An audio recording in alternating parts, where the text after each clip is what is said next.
Salut et bienvenue sur notre chaîne Kongosa de Mokolo. Si vous êtes nouveau sur cette chaîne, alors n'hésitez pas à vous abonner et à activer la cloche de notification pour ne rien rater de toutes nos vidéos. Sans toutefois tarder, entrons dans le vif du sujet. La fatigue rend-elle les relations sexuelles improbables? Les fatigués chroniques ne sont pas condamnés à considérer ça comme une corvée. Sur une échelle de 0 à 10, ma chérie, tu es crevée comment?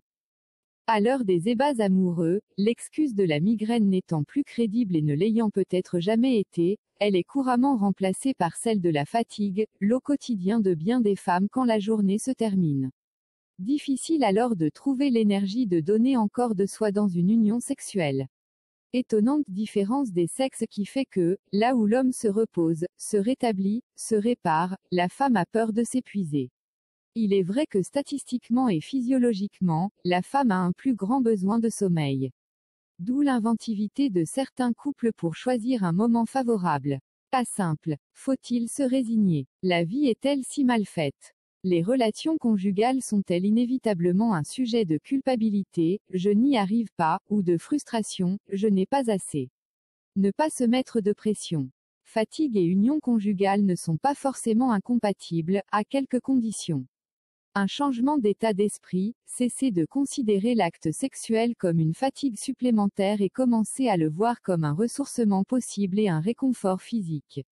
Une absence de pression, on peut s'arrêter à tout moment, si c'est trop difficile. Même si la fatigue ne doit pas annuler tout projet d'union, elle doit être réellement prise en compte. Être reconnue et comprise dans cette impression de ne plus pouvoir rien donner, d'être à bout, permet à la femme de se sentir respectée et aimée, et peut-être de se détendre pour s'ouvrir au corps de son mari, et si elle ne peut pas, de le vivre sans culpabilisation. Un massage chaleureux des pieds, des jambes, du dos qui a le double avantage d'être délassant et d'être un préliminaire pas trop envahissant et direct. Un positionnement des corps le moins coûteux possible en effort. Une sorte de détachement, ne pas avoir d'idées ou d'attentes préconçues sur le déroulement de l'union.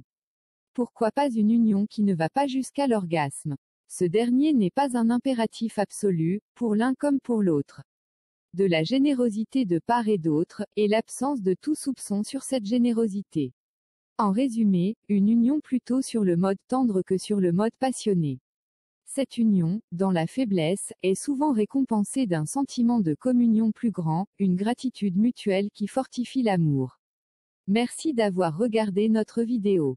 Si vous avez aimé cette vidéo, n'hésitez pas à mettre un pouce bleu pour nous soutenir, et si vous n'avez pas aimé, alors faites votre remarque en commentaire pour nous permettre de nous améliorer. Salut et bienvenue.